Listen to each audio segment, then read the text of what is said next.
ઈ લોકો પાછા ફરી એવું કે અમે વાઘોડિયાની જનતાની સેવા કરશું અને ઈ પણ ભારતીય જનતા પાર્ટીની સામે ચેલેન્જની વાતો કરતા હોય તો મિત્રો અમારા પત્રકાર મિત્રોના માધ્યમથી કહેવા માંગુ છું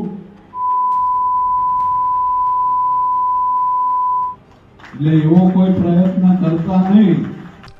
વાઘોડિયાના ધારાસભ્ય ધર્મેન્દ્રસિંહ વાઘેલા ચર્ચામાં આવ્યા છે કેમ કે વાઘોડિયા ખાતે સ્નેહ મિલન સમારોહમાં પૂર્વ ધારાસભ્ય મધુ શ્રીવાસ્તવ પર તેમનું નામ લીધા વગર તેમણે પ્રહાર કર્યા હતા। એમએલએ ધર્મેન્દ્રસિંહ વાઘેલાએ કહ્યું છે કે આગામી ચૂંટણીમાં તમે પ્રજા ધારાસભ્ય છો, કોઈનાથી ગભરાતા નહીં। જે દિવસે કોઈએ હરકત કરી તો ઈંટનો જવાબ પથ્થરથી આપીશું। આમ વાઘોડિયાના ધારાસભ્ય ધર્મેન્દ્રસિંહ વાઘેલાના નિવેદનથી વડોદરા જિલ્લાના રાજકારણમાં ગરમાવો આવી ગયો છે। નમસ્કાર, જમાવટ સાથે હું છું પાર્થ।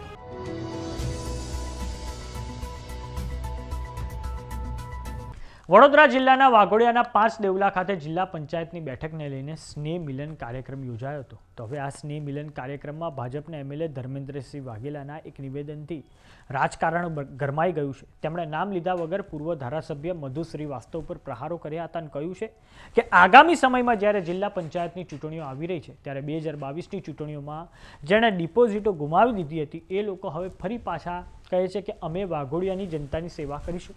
સાથે જે લોકો બીજેપીની સામે પડવા માંગતા હોય તે લોકોને કહેવા માંગુ છું કે ધર્મેન્દ્રસિંહ વાઘેલા મર્યાદામાં છે, એટલે તમે જેટલો પ્રેમ આપ્યો છે એટલી મર્યાદા રાખી છે। ખોટો પ્રયત્ન કોઈ કર્યો તો ઈંટનો જવાબ પથ્થરથી આપવામાં આવશે। તો આ સાંભળો વાઘોડિયાના ધારાસભ્ય ધર્મેન્દ્રસિંહ વાઘેલાએ શું કહ્યું છે।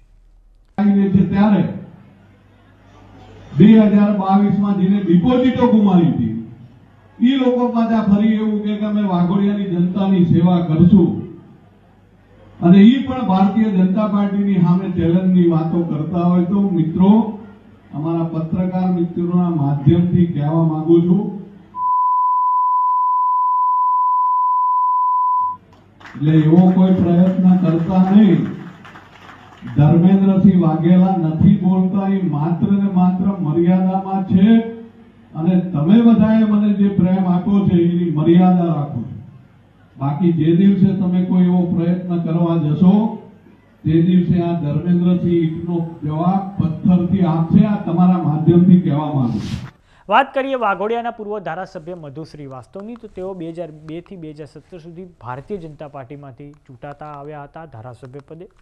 આ પછી બીજેપીએ જ્યારે તેમને કાપીને અશ્વિન પટેલને 2022ની વિધાનસભાની ચૂંટણીઓમાં ટિકિટ આપી તો મધુ શ્રીવાસ્તવ અપક્ષ ઉભા રહી ગયા હતા, પરંતુ પરિણામ આવ્યા તો તેમની ડિપોઝિટ જપ્ત થઈ ગઈ, જેમાં અન્ય એક અપક્ષ ઉમેદવાર ધર્મેન્દ્રસિંહ વાઘેલા આ ચૂંટણીમાં જીતી ગયા હતા।